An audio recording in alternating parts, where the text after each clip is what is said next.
I'm Mike, and today, erectile dysfunction. Particularly, we are going to look at the leading cause of erectile dysfunction, a cause that has gone largely overlooked and underappreciated within the public eye, and we're also going to look at the science on the best way to reverse that cause. It's really hard to present what could be a real cure for people because of all these weird ads of instant cures and pumps and pills that make you go temporarily colorblind, but I assure you there is something real here, and if you really want to learn about this and possibly solve your issue, please stay tuned. Okay, let's get right into this. Real quick snapshot, 30 million men in the US have erectile dysfunction. 1 in 4 new cases of ED are men under 40, and by the age 40, you have about a 40% chance of getting erectile dysfunction, and that has a stepwise increase until you reach 70, in which you have a 70% chance of having erectile dysfunction. This is an epidemic. They say the penis is the window to a man's heart, but equally as accurate, the softness of a penis can be the window into a man's heart disease. Actually, it's more like a crystal ball into their heart disease future. I'm not gonna make any more jokes. From this study on cardiovascular disease, 2/3 of the men experienced erectile dysfunction in the years leading up to their cardiovascular disease diagnosis. ED, erectile dysfunction, has been referred to as the canary in the coal mine for cardiovascular disease. It is the first indicator. Getting erectile dysfunction in your 40s, for example, is associated with a mind-boggling 5,000% increased chance of getting heart disease, including a fatal heart attack, in the next 10 years after your ED diagnosis. So why is it such an effective warning sign for cardiovascular disease? Because it is the beginnings of cardiovascular disease. Here's how it works. Just like how most heart disease cases are caused by a clogged or impaired heart artery, most erectile dysfunction cases are caused by a clogged or impaired penial artery. From this paper in the British Journal of Diabetes and Vascular Disease, astoundingly, vascular disease was probably the most common cause of erectile dysfunction, and of all the vascular disease, the commonest is atherosclerosis, or artery disease. See, the penial artery is half the diameter of a coronary heart artery, for example,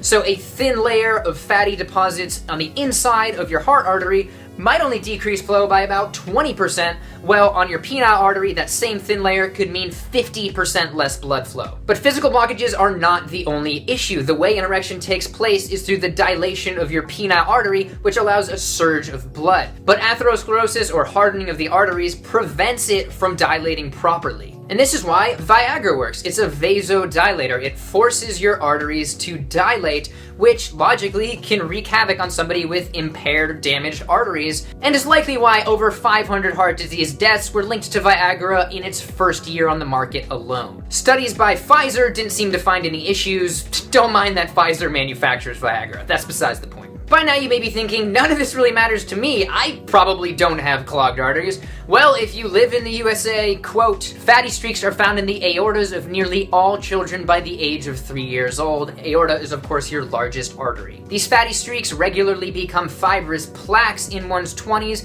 which can certainly impede an erection. In no way is clogged arteries unusual in the modern Western world. Yeah, but aren't a large portion of ED cases psychological? Well, every psychological case is unique, whether it's ED from porn addiction or performance anxiety. Even a minor penial artery impairment can trigger a vicious psychological cycle. Quote, even the most minor organic malfunction can result in psychological consequences, which can progress to so-called performance-related anxiety. Even less severe vascular impairment can delay the establishment of an erection. It's kind of like when you go to start your car and it's not starting right away and then you freak out. So don't write off a physiological cause just because you have a psychological aspect. Okay, so how do you actually fix this, and not just for a couple hours at a time like those pills? Well, the best, most reliable, scientifically proven way to do it is through a oil-free vegan diet, which is shown to improve artery function and unclog arteries, reversing cardiovascular disease, and not just epidemiologically, but in interventionary dietary trials. One of the earlier studies to demonstrate this was by Caldwell Esselstyn in the 90s. He put 22 people with advanced cardiovascular disease on a whole food vegan diet. None of the 17 patients that stuck with the diet had adverse effects like a heart attack or stroke, despite the same 17 people having 49 such events in the 8 years prior to the study. And 70% saw a measurable reversal of their artery clogging. Here is one of the participants from the study. Anthony and the other male patients also noted another change. When you're young, when you're a teenager, you see a female and so on. And the first reaction physically, raise the flag, I call it. This happened to us. All the other Dr. Esselstyn's, I call them all the guinea pigs. The flag still rises.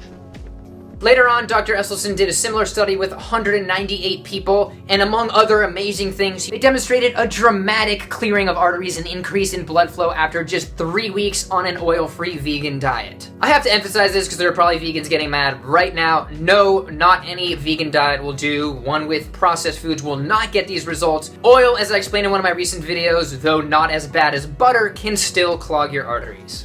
But isn't erectile dysfunction just the natural course of aging for men? Well, it really doesn't have to be that way. Here is Colin Campbell, a whole food plant-based doctor, on Bill Maher. And I was kind of making a joke about blood flow to the penis, but when people have a bad diet, that's when they need the Viagra, right, Doc? Absolutely, it's absolutely true.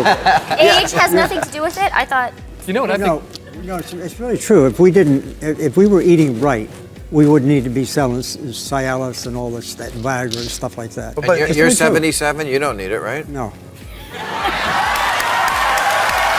Doc, high five. Finally, there is one more significant cause of erectile dysfunction that I've not talked about, and that is medication. A lot of which is blood pressure lowering medication. And depending on the study, vegans have a 60 to 75% lower incidence of high blood pressure than their surrounding omnivore population. Zooming out, ironically, the number one thing between you and your manliness might be your desire to be manly. Grilling all that meat and pounding down all those barbecue chicken wings and so on.